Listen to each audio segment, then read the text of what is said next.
Alors, dans cette vidéo, nous allons parler des intégrales à paramètres et notamment de la méthode pour montrer qu'une intégrale à paramètres SC1 est calculée sa dérivée f'. Je vous invite à aller voir la première vidéo où j'avais montré la méthode pour montrer qu'une intégrale à paramètres est continue, parce que ici, ça va être plus ou moins la même chose, sauf qu'on va montrer les mêmes propriétés, non pas sur la fonction f, mais sur la dérivée partielle de f par rapport à x. Et donc j'avais fait pas mal de calculs et d'explications dans la première vidéo que je ne vais pas forcément refaire ici pour aller plus vite et se concentrer sur les deux exemples. Et donc après je vous invite à revenir sur cette vidéo pour voir cette fois-ci comment montrer qu'une intégrale un paramètre est C1. Donc l'idée est la suivante, c'est qu'on va faire d'abord un petit rappel sur le cours, sur la théorie, et puis après on va appliquer cette théorie sur les deux intégrales. On a pris deux intégrales puisqu'il y a une petite astuce sur la deuxième, enfin sur l'une qui n'est pas forcément sur l'autre. Donc l'idée est la suivante, c'est qu'on a une intégrale à paramètres qui s'écrit intégrale, alors je vais mettre sur i, de f de x et de t dt. Donc i c'est l'intervalle auquel appartient t, donc j'ai un t qui appartient à i, et j'ai un x qui lui va appartenir à un intervalle j qui sera l'ensemble de définition de la fonction. Justement ici on nous demandait d'abord de montrer que l'ensemble de définition était R. Alors, l'idée, ça va être de montrer plusieurs choses, il va y avoir plusieurs hypothèses à montrer pour qu'on puisse appliquer le théorème de la dérivabilité d'une intégrale à paramètres. Ces hypothèses sont les suivantes. Déjà, il faut que la fonction qui a t associe f de x et de t soit continue par morceau et intégrable. Alors, intégrable, je mets int. Pour continue par morceau, je mets cm, et puis intégrable, je mets int pour gagner du temps. Donc continue par morceau et intégrable, bien sûr, sur i. Il faut déjà que l'intégrale soit définie. Ce qu'il faut aussi, c'est que la fonction f admette une dérivée partielle des ronds f sur des ronds x sur j croix i. D'accord? C'est-à-dire pour tout x appartenant à j et pour tout t appartenant à i. Et ensuite, les trois autres hypothèses, ce sera les mêmes hypothèses que celles de la continuité d'une intégrale à paramètres, mais cette fois-ci sur d rond f sur d rond x par rapport à x, et non pas sur f de x. C'est-à-dire que pour tout x appartenant à j, il faut que la fonction qui a t associe d rond f sur d rond x soit continue par morceau, je mets cm, sur i. Il faut aussi que pour tout t, appartenant à i, la fonction cette fois-ci qui a x associe d rond f sur d rond x soit continue. Voilà. Et enfin, il y a l'hypothèse de domination. L'hypothèse de domination, je vais l'écrire ici. Donc l'hypothèse de domination, c'est que pour tout t appartenant à i et pour tout x appartenant à j, je ne remets pas le appartenant à i appartenant à j, la valeur absolue de d rond f sur d rond x soit inférieure ou égale à une fonction g qui, elle, ne dépend que de t, avec g qui est positive, continue par morceau et intégrable sur i.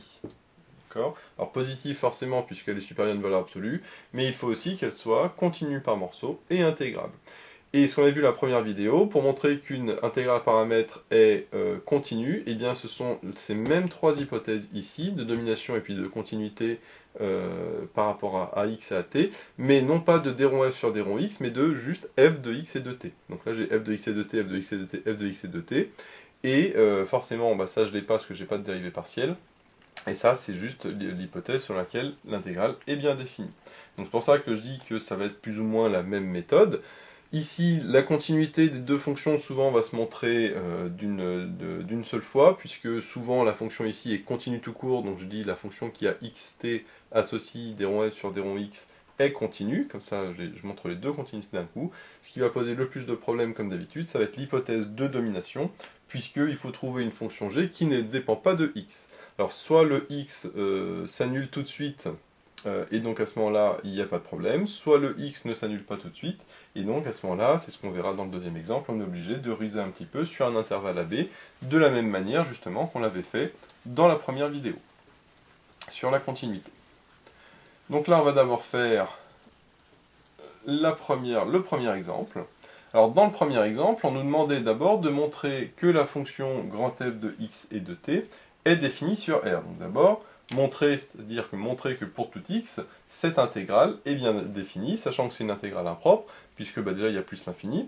Et en plus, quand t tend vers 0, là j'ai une valeur interdite. Donc du coup j'ai deux problèmes, quand déjà le t, enfin en 0, et en plus l'infini. Bon. Donc il va falloir déjà poser ma fonction f de x et de t qui est égale à ça. Donc ici, mon f de x et de t, ça va être mon sinus xt sur t fois exponentielle de moins t. Bien sûr, c'est pour tout x appartenant, alors pour l'instant on ne sait pas, mais sûrement à R, et pour tout t appartenant à 0 ouvert plus l'infini, c'est-à-dire R plus étoile, puisque ici je suis sur 0 plus l'infini, et je mets étoile puisque en 0, ce n'est pas défini. Alors ce qu'il va falloir regarder, c'est qu'est-ce qui se passe quand t tend vers 0, et qu'est-ce qui se passe quand t tend vers plus l'infini. Alors pour ça, il va y avoir déjà deux cas. Il va falloir déjà regarder ce qui se passe quand x est différent de 0, quand x est égal à 0, pardon. Pourquoi? Parce que si x égale 0, eh bien ça me donne ici sinus de 0, et sinus de 0 ça fait 0, et donc 0 fois n'importe quoi ça fait 0. Donc quand x égale 0, j'ai f de x et de t qui est égal à 0, et à ce moment-là il n'y a pas de souci, f est bien intégrable sur r plus étoile, puisque une fonction constante, 0, est intégrable sur n'importe quel intervalle. Donc ça c'est la première chose. Par contre si x est différent de 0, si x est différent de 0, déjà je vois que j'ai un problème quand t tend vers 0 parce que ça va me donner du coup c'est une forme déterminée puisque quand t tend vers 0 j'ai 0 sur 0. Sauf que je vais faire un équivalent de f et je sais que le sinus de a est équivalent à a, c'est-à-dire que sinus xt est équivalent, donc quand t tend vers 0, je sais que sinus xt est équivalent à xt, puisque je sais que sinus en 0 c'est équivalent à ce qu'il y a dans le sinus. C'est-à-dire que f en 0, c'est équivalent à xt sur t fois exponentielle de moins t, mais là les t se simplifient, donc ça fait x exponentielle de moins t. C'est-à-dire finalement x, puisque le t tend vers 0, donc c'est équivalent à x. J'ai donc f qui est équivalent en 0 à x. Donc finalement, f est continu aussi quand t tend vers 0, puisque en posant, alors du coup c'est une valeur interdite, mais en posant f de 0 qui est égal à x, eh bien je peux prolonger par continuité ma fonction f. Alors attention, c'est pas f de 0 ici, mais c'est f de x et de 0, parce qu'il n'y a que le t qui vaut 0. Donc si je pose f de x et de 0 qui est égal à x, eh bien cette fonction qui dépend de t, je peux la prolonger par continuité, et à ce moment-là, elle sera continue sur R+, tout court, et non plus R plus étoile. Et donc en plus, je vois qu'il n'y a pas de problème en 0, quand t tend vers 0, parce que en 0, c'est équivalent à x, qui est une constante, et donc je peux très bien intégrer cette constante en 0. Donc là, ce que je vois, c'est que déjà, ma fonction f est continue par morceaux, et en plus, maintenant, il n'y a plus qu'en plus l'infini qui a un problème. Donc maintenant, je vais regarder qu'est-ce qui se passe en plus l'infini. Donc ça, c'est la petite en plus étape supplémentaire, c'est que ma fonction f n'est pas continue en 0, mais on voit qu'on peut la prolonger par continuité en 0, et ce f prolongé par continuité est continu sur 0 plus l'infini. Donc je peux mettre que f prolongé, ce que j'appelle f prolongé, c'est le f d'ici en rajoutant f de x0 qui est égal à x. Donc ce f prolongé est continu sur 0, sur R même, puisque ici, la fonction qui a x associe f est continue sur R. On peut le mettre comme ça. D'accord ? Donc ça, c'est ce qui se passe, du coup, pour 0. Maintenant, en plus l'infini, qu'est-ce qui va se passer? Eh bien, il faut regarder, il faut essayer de majorer f par une fonction qui, elle, tend vers 0, enfin, en tout cas, pardon, qui est intégrable. Et ce qu'on peut dire, c'est que la valeur absolue de f de x et de t est inférieure ou égale à exponentielle de moins t sur t, puisque la valeur absolue de sinus est inférieure à 1. Comme je regarde ce qui se passe en plus l'infini, je peux regarder ce qui se passe pour tout t supérieur ou égal à 1, par exemple, puisque de toute façon, moi je regarde ce qui se passe en plus l'infini, non pas en 0. Et quand t est supérieur ou égal à 1, j'ai 1 sur t qui est inférieur ou égal à 1, et donc ça, c'est inférieur ou égal à exponentielle de moins t. Or, exponentielle de moins t, je sais que cette fonction est intégrable en plus l'infini, et donc, par comparaison, j'en déduis que f est intégrable en plus l'infini. Voilà. La petite astuce de prendre t plus grand que 1 pour enlever ce t. Et donc la fonction qui a t à ceci f est intégrable en plus l'infini, et ce, quelle que soit la valeur de x, puisque ici le x a disparu. J'en déduis donc que ma fonction f est bien définie sur R. Donc il n'y a pas de problème. Donc ça, c'est pour la première étape, de montrer que f est bien défini sur R. Maintenant, il faut montrer que f est C1.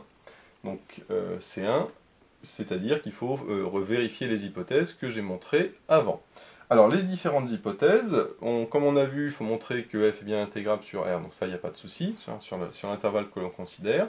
Il faut aussi montrer que f admet des dérivées partielles sur cet intervalle-là. Alors, est-ce que f admet des dérivées partielles? Oui, parce qu'elle est dérivable, et donc je peux dire que, alors bien sûr par rapport à x, parce que par rapport à t, ça c'est autre chose, mais ici, on a vu, c'est la fonction qui a x associé d rond f sur d rond x, doit admettre des dérivées. Et là, je sais que f admet une dérivée partielle, d rond f sur d rond x, et que vaut d rond f sur d rond x? Eh bien, je vais dériver sinus xt, ça me donne, alors attention, je dérive par rapport à x, donc ça me donne t cos xt e de moins t sur t, puisque la dérivée de xt par rapport à x c'est t.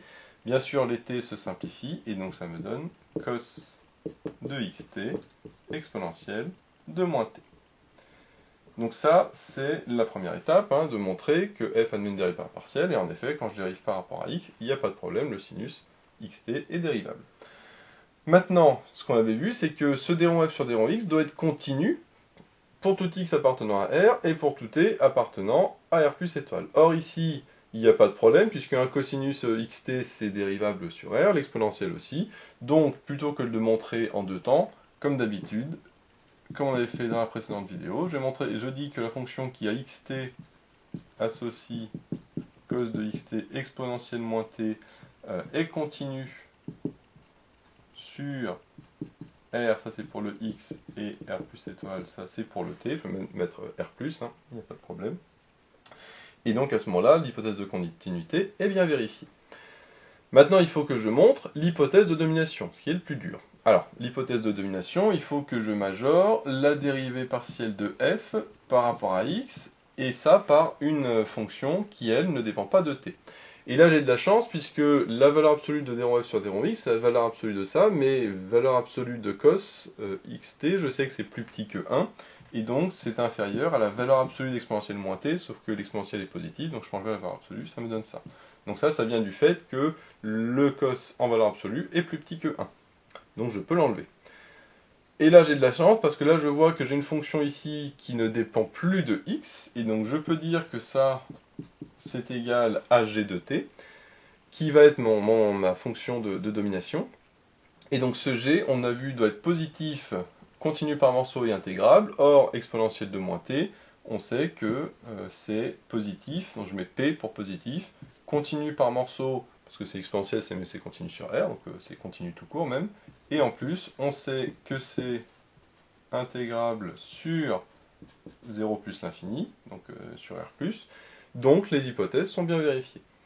Et donc d'après le théorème de dérivabilité des intégrales à paramètres, j'en déduis que ma fonction f est C1 sur R.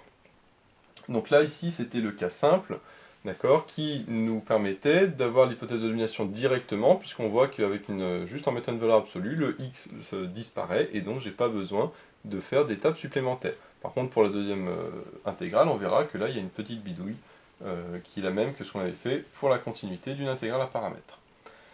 Maintenant que j'ai montré ça, eh bien je peux aller plus loin que juste dire oui ma fonction est continue est C1, mais je peux la dériver, parce que elle est C1 donc elle est dérivable, donc je peux la dériver, et que vaut f' de x? Et bien f' de x, je sais que c'est l'intégrale de 0 à plus l'infini de d rond f sur d rond x fois dt. Donc c'est-à-dire que je remplace f de x et de t par d rond f sur d rond x.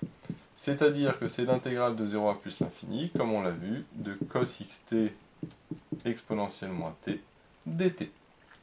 Donc voilà pour le calcul de f'. Sauf que je peux aller un petit peu plus loin, puisqu'après on me demande de calculer f. Donc si on demande de calculer f, c'est qu'après on va réintégrer le f'. Donc ce qu'on va faire, c'est calculer cette intégrale. Alors, comment on va calculer cette intégrale? Parce que là j'ai du cos et de l'exponentielle. Une intégration par partie va pas forcément être très intéressante. Par contre, je sais que le cos xt, c'est la partie réelle de exponentielle de ixt. Parce que l'exponentielle ixt, c'est cos xt plus i sinus xt. Donc le cosinus, c'est la partie réelle de l'exponentielle xt. Et donc je peux remplacer le cosinus par la partie réelle. Alors, la partie réelle, je vais la sortir de l'intégrale, parce que sinon je ne vais pas pouvoir faire grand-chose. Et ici, exponentielle moins t dt.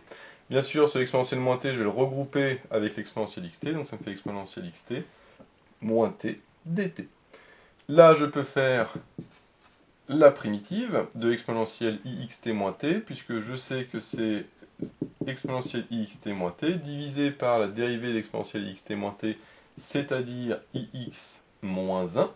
Donc là, je vais vite parce que ici, c'est pas le but, hein, c'est vraiment... ça, c'est vraiment un calcul d'intégrale qu'on a fait dans d'autres vidéos. Donc je vais aller assez vite là-dessus. Et là maintenant, il va falloir continuer le calcul. C'est là que ça va être un petit peu délicat. Alors, ce que je vous conseille ici, quand on arrive là, c'est déjà éventuellement de sortir le x-1, parce qu'il faut faire attention bien sûr que c'est le t qui varie de 0 à plus l'infini. C'est-à-dire que le x-1, finalement, lui, est une constante, bien sûr, c'est pas le ix, le x qui est remplacé par 0 et par 1. Alors, quand le t tend vers plus l'infini, ça on va voir ce que ça donne, je ne le mets pas. Et quand t tend vers 0, enfin vaut 0, ça fait exponentielle de 0 moins 0, ça fait 0, donc ça fait moins 1. Maintenant, qu'est-ce que ça vaut exponentielle de ixt moins t en plus l'infini?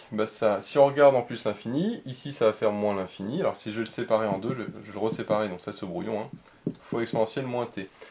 Le t tend vers plus l'infini, donc exponentielle de moins l'infini, ça tend vers 0. Et par contre, on a exponentielle de ixt, qui lui tourne en boucle, puisqu'on sait qu'attention, c'est exponentielle de ixt. Exponentielle d'itheta, c'est de module 1.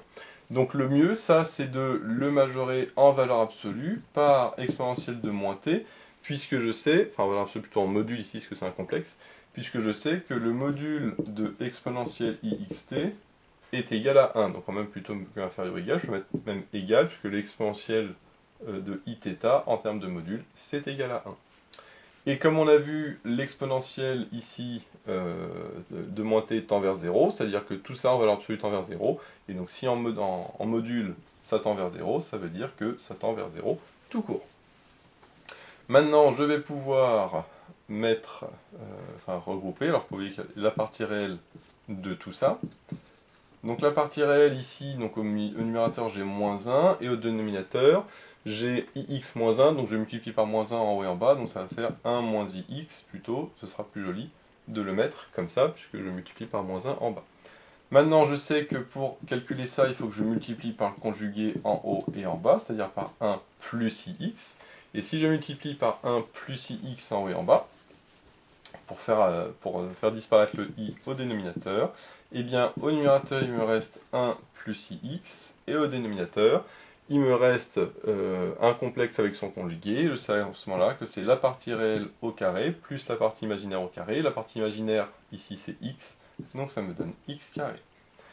Ne pas oublier maintenant qu'il me faut la partie réelle. Or, que vaut la partie réelle de tout ça? Eh bien, je vois que c'est 1 sur 1 plus x carré, puisque si je sépare en deux, ça me donne ça, plus ix sur ça. Et donc, la partie réelle, ce sera 1 sur 1 plus x carré. Donc finalement, j'ai mon f' de x qui est égal à 1 sur 1 plus x au carré. Alors, c'est étrange de retomber sur quelque chose d'aussi simple, puisqu'au début, on partait quand même d'une fonction qui est assez complexe, apparemment, c'est une c sur t fois exponentielle de moins t, mais en réalité, eh bien, on tombe là-dessus. L'intérêt, c'est quoi? L'intérêt, c'est que 1 sur 1 plus x, 1 sur 1 plus x carré, je peux facilement faire sa primitive, parce que je sais que ça, c'est la dérivée d'arctangente x, et donc ça veut dire que f de x est égal à arctangente x, attention bien sûr, plus une constante k, puisque j'ai fait la primitive, mais c'est toujours bien sûr à une constante près. Pour déterminer cette constante, je peux calculer ce qui se passe en 0, donc je sais que f de 0, ça vaut arctangente de 0 plus la constante k, mais arctangente de 0, ça vaut 0, donc ça fait uniquement k. Et que vaut f de 0? Parce qu'on a vu tout à l'heure, c'est que si le x vaut 0, ici j'ai sinus de 0 qui vaut 0, 0 fois tout ça, ça fera 0, et donc l'intégrale vaudra 0, donc f de 0 est égal à 0. J'en déduis donc que j'ai k qui est égal à 0. Si k vaut 0, je l'enlève tout de suite ici, ce sera plus simple. Et donc ça fait f de x égale arctangente x. Donc en réalité, c'est très étrange, mais cette intégrale de 0 à plus l'infini de sinus xt sur t exponentielle moins t, eh bien c'est égal à arctangente x. On ne dirait pas comme ça, parce qu'on a du sinus, de l'exponentielle, du t, on intègre de 0 à plus l'infini, donc on va se dire bah, c'est une fonction apparemment quelconque, mais en réalité on voit que en dérivant, et ben on retombe sur la dérivée d'arctangente, et puis après en faisant la primitive, du coup on a arctangente, alors plus une constante, bon, qui ici, pour le coup, vaut 0. Donc voilà un petit peu l'idée de ce genre de calcul. Comme on le voit ici, on était dans le cas le plus simple qu'on peut avoir, dans le sens où l'hypothèse de nomination, c'est immédiat si on utilise le fait que, en valeur absolue, le cosinus est inférieur à 1, ce qui fait disparaître, bien sûr, le x. Par contre, dans la deuxième intégrale qu'on voit, là, le x n'est pas dans le cosinus, donc il va falloir un petit peu ruser. Ça, c'est ce qu'on verra par la suite. Et puis, par contre, la difficulté pour la première intégrale, comme on l'a vu, c'était qu'en 0, il y a une valeur interdite, donc il faut d'abord prolonger par continuité la fonction f en 0, pour ne plus avoir de soucis d'intégrale, et après seulement on peut montrer la continuité. Et donc on verra dans une autre vidéo justement comment faire cette intégrale-là. La méthode sera la même, sauf que, attention, comme ici j'ai un x qui ne va pas disparaître directement avec la valeur absolue, il va falloir faire la méthode avec l'intégrale AB comme on avait fait sur la continuité. Donc je vous invite à aller voir cette vidéo que je mettrai en description pour avoir plus de détails. Donc voilà, j'espère que cette vidéo vous sera utile. N'hésitez pas à vous abonner pour être au courant des nouvelles vidéos qui sortiront. J'ai mis le lien dans la description vers l'énoncé de l'exercice, ainsi que vers d'autres exercices sur les intégrales à paramètres. J'ai également mis le lien vers la page Tipeee où vous pouvez soutenir MethodeMath. Et moi je vous dis à bientôt pour de nouvelles vidéos.